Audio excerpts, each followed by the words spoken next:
What's up, Jets fans? Welcome to the latest edition of Jets Latest, where you get the latest on the Jets, Jets. I'm your host, the spitting statistician Dane Martinez, and we continue to look forward to the NFL draft. It is now only 9 days away in Green Bay. They're going to be changing the lives of a ton of youngsters and all 32 teams. I mean, it's pretty much the only time of year, the NFL draft, where everyone can be optimistic. Every single team in the NFL gets better, but it is also time for a lot of rumors, a lot of smoke screens, and quite frankly, a lot of wild stuff that you can't necessarily believe. That's what we're here for, to kind of sift through it all and let you know the real. Now, I told you yesterday there could be a shakeup at the top because of obviously Derek Carr's injury for New Orleans. Are they now going to need to move up potentially to secure their new quarterback, who could be Shedeur Sanders? And I told you what the odds were there, right? And again, today, I want to start off with following the odds to see if the draft board could fall the way I expect it to, the way I quite frankly hope it does for the Jets prospects. Remember, I have been saying I really want the Jets to wind up not necessarily with Tyler Warren, the tight end out of Penn State, who a lot of people are talking about, but who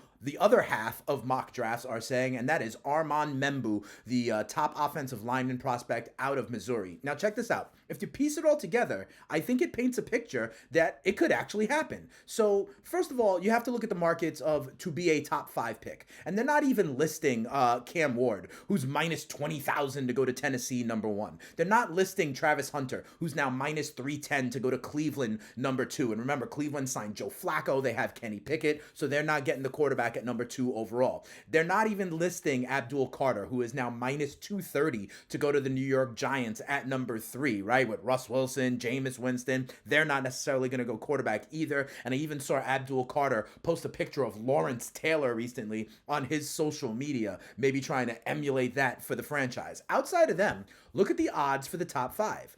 Will Campbell, minus 175 to go in the top 5. Could he be at number 4 for New England? The idea of protecting the young developing quarterback Drake May. What about Mason Graham, now at minus 140? Could he be the pick at number 5 for the Jacksonville Jaguars? Listen, the Jaguars pretty much had one of the worst defenses in the league, right? They allowed 25.6 points a game. They allowed 390 yards a game. That is the second worst in the NFL. And here's the other thing.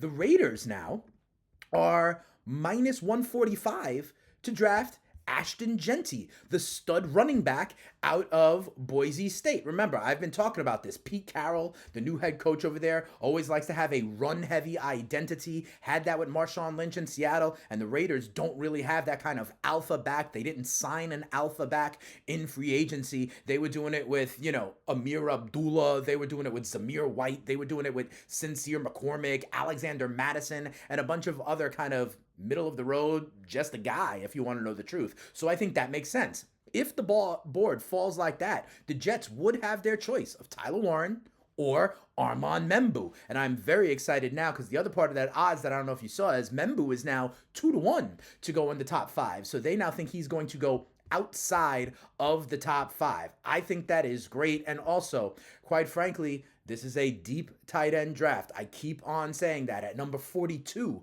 maybe they get the tight end. A guy like Ferguson out of Oregon. A guy like Taylor out of LSU. A guy like Arroyo out of Miami. Heck, some of those guys might even be available for the Jets at number 73 in the 3rd round, right? Whereas the hit rate on getting a true stud offensive lineman in the top 10 is a much better proposition. So I am buoyed. I am encouraged by the fact that the odds also say that Memba will be there and he could be our target. However, one thing that is pretty interesting to me, go on back, is to Mason Graham, the stud defensive lineman out of Michigan. Like, if something does happen, like the New Orleans Saints trade up to go and get Shedeur Sanders, if both offensive linemen go and Membu and Will Campbell are both gone. If a team, maybe like a Jacksonville, for example, decides to, instead of taking Mason Graham, address the offensive side of the ball with their new head coach, Liam Cohen, and get maybe the wide receiver, Tet McMillan, or something like that, could Mason Graham be the pick for the Jets at number 7? He is someone, quite frankly, I haven't really talked about much here on Jets Latest. Why? because I don't think he's going to be there. I think he is going to be a top 5 pick. He is that good, quite frankly. I mean, first team All-American. He was a finalist for the Chuck Bednarik Award for the nation's top defensive player. He was a finalist for the Outland Trophy, which is the nation's top offensive or defensive lineman. 7 tackles for a loss, 3.5 sacks, a pass block for Michigan. He's a great motor, kind of in that model of Aiden Hutchinson, who was there before him, has great lateral quickness. He's versatile. He can line up in multiple schemes in multiple places. But Ian Rappaport over at NFL Network are saying that the Jets have put in a lot of homework on Mason Graham. They had a formal interview with him at the Combine. They had dinner with him the night before the Michigan Pro Day. And they are now having a top 30 visit with Mason Graham. And here's the other thing that means for me.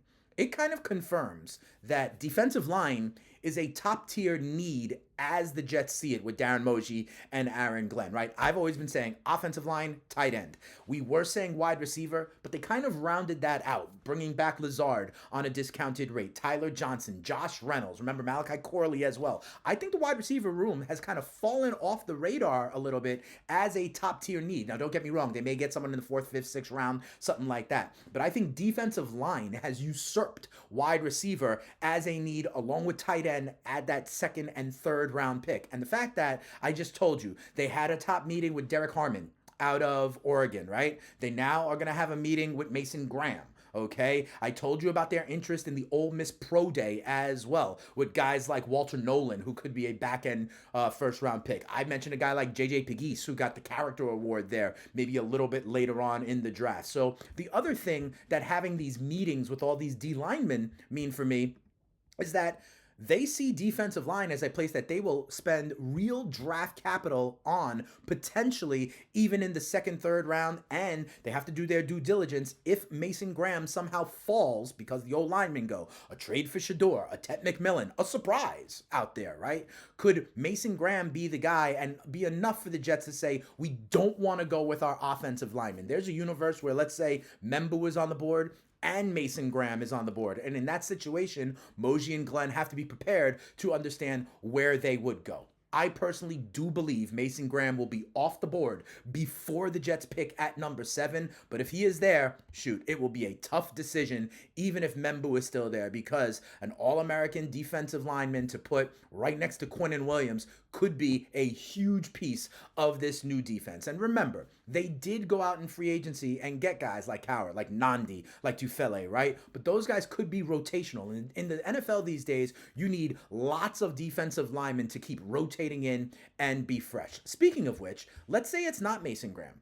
I am still thinking that D-line has become a top-tier need. Could they address it elsewhere with another guy who is starting to fly up draft boards? And that's Darius Alexander out of Toledo. He is 6'4", 305 pounds. He would be more of a 2nd round pick, in my opinion, okay? He's probably rated as a 5th or 6th defensive lineman in the draft, but honestly, because Harmon got a visit, because Graham got a visit, because I think they went to the Pro Day to scout Nolan, Darius Alexander now also having a top 30 visit with the Jets, the fact that they are engaging with like 4 out of the top 6 that are listed kind of in the scouting reports here on most mock drafts and in most prospects kind of rankings really makes me think D lineman could be a need. But also Alexander also is a stud prospect, okay? 3.5 sacks, 7.5 tackles for loss. Was at a smaller school in Toledo than Mason Graham, but he was 2nd team all conference, all right? He is he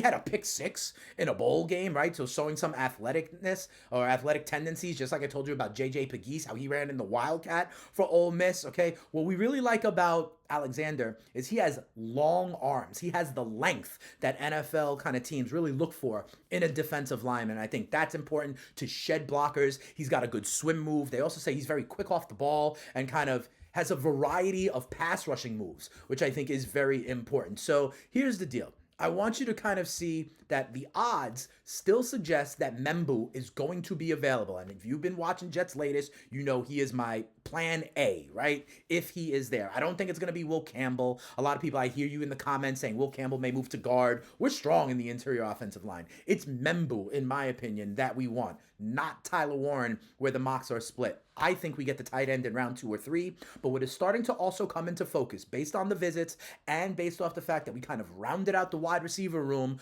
bringing back Lazard, it is that defensive line is now the next kind of top tier position to keep an eye on for the Jets at 7, maybe at 42, maybe at 73. But that's what I do think. We are going to have these top 3 picks in the first 75 that go off on the NFL draft, and we are going to wind up with a lineman, a tight end, and now a defensive lineman. Could it be Alexander? Maybe, if he is there for us at number 42, and there is still multiple tight ends that the Jets have scouted and liked, right? If Darius Alexander is there, and so is Mason Taylor and Ferguson out of Oregon, maybe they do get Alexander and roll the dice that either Taylor or Ferguson would still be there at number 73 overall to fill that tight end need. And remember, they've backstopped both of those positions at D-line with the Coward and the Nandi signing, and at tight end with the Stone Smart signing, along with Ruckert, the third-year kid out of Ohio State, who Justin Fields is very, very familiar with. So that'll do it for another episode here of Jets Latest. Remember, watch this video, hit like, subscribe. Let me know what you think in the comments. You could always hit me up on Twitter or X at Spittin' Speeds. And remember, if you want more from me, I am the host of the FTN Fantasy Show over on SiriusXM. You can download the SiriusXM app, search for FTN Fantasy. FTN Fantasy is a great website with tools, data, great content, the Discord, helping you win your leagues and win that cash. It doesn't matter if it's fantasy football, basketball, baseball with the NBA playoffs coming up, golf with the Course Fit model. We've got great tools for you over there. But I will be back tomorrow with more insights, more rumors, some that I believe in, some that we are just straight up disputing right here to keep your vision clear as we go to the NFL draft, which is an exciting time for the green and white with a new head coach and a new GM looking to stamp this new roster that is young, talented, and built off competition. That'll do it for this episode. I'll see you tomorrow, everybody, right here, giving you the latest on the JETS Jets. We out of here. Peace.